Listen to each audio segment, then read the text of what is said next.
Hey guys, welcome back to another vlog. This is Akshat here. How you doing? Ellaru hegidira? I know long time no see, but occupied with a lot of professional work seems to be too much these days.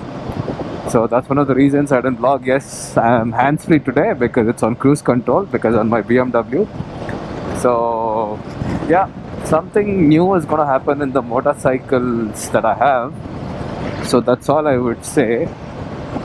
Keep waiting what is gonna come. I have stopped riding on weekends also. It's been some time that I rode the motorcycle, so it's obvious that I woke up around 8 o'clock and I felt like let me go on a ride. So I just got up, put on my helmet, put on my riding gears, got the fuel up, so I'm just riding. So there's a new road that has happened towards Tumkur and Dabaspete. Super road, guru. All super bikes, cars, they come here. They go to the other end, which is the Kolar side. But I prefer come to this end so that there's no traffic. See, it's so cool. I haven't got my 6R over here. Me and Tilak sir should plan once because it's been crazily raining, right? So it's very difficult to ride those motorcycles on a rainy surface. Plus the race suit. If it drips water, you're dead.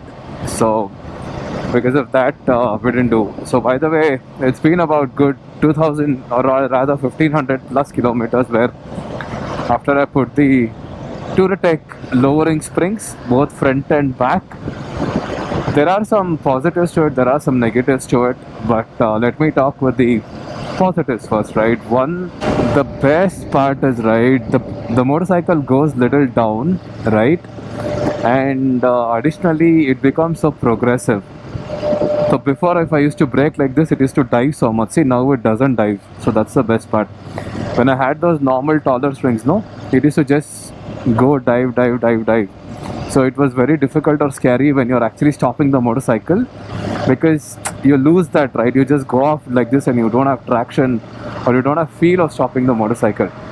So that is the first part. And because the motorcycle has gone down a bit, it's actually not compromising on the ground clearance. The shocks that actually travels, right, so that has become little progressive. And then what it does is you can carry really high speeds, right? When it was not lowered, I was carrying roughly about 140 150 maybe. Now I can do 160 180 also. I don't do it, but I'm just saying. So that kind of, because the moment you have the motorcycle goes down, right, the stability is quite high. It is pretty common, right, in any motorcycle. Let's say if you compare a sedan versus let's say SUV, right, so that's a big difference, right? On SUV you feel you're on top, but there's no that stability. There will be body roll, but this one, solid stability. These are the couple of things that I wanted to tell you.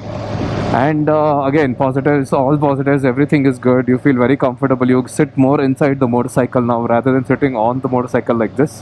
When you actually go to the negative sides, it's actually not negative, something that you need to get used to.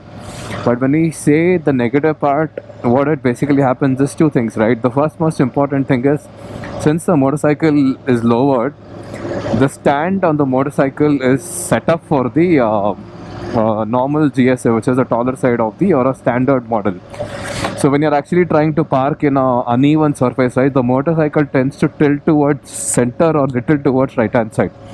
So one jugaad you can do is keep your motorcycle in dynamic so that it lifts up a bit, so that you get some balance. But absolutely uneven surface, it's very difficult to park. I got to know when I went to Dandali ride with the lowering kit. That is the first part. And also what I also feel is, right, the chain, because of the weight that is traveling down, because of my weight, the chain has become very stiff. I didn't see it as a much big problem because when I checked in BMW JSP motor, they said that is how it should be and nothing would happen is what they said. But I'm still 50-50 on that because at high speeds, if it also expands, right, there are chances that the chain may also get cut into two pieces. So that is something that you need to be very careful on. If you have a pillion, the weight becomes even more. So that is because I always ride solo. So in case if you have a pillion and a luggage, I think you need to have the chain adjustment. I think these are the two things that are there. One on the uneven surfaces stand, and the other things around the lowering part. I think beyond that, there is no flaw, and the stability is awesome and the cornering awesome. I mean, I should not be talking all these things on a adventure motorcycle, but it works, right? I don't feel bad. I paid about 40,000 for the lowering kit and about 6 or 7,000 for installation in BMW, 45,000 dumb. And bloody expensive motorcycle to maintain. And I can tell you that next motorcycle is going to be Japanese, not definitely another German. It can be anything. It can be leader class or non-leader class, can be any motorcycle. I'm like, this is way expensive, right? So in my first service, only the brake pads were gone, and I was like, what the fuck, what's happening?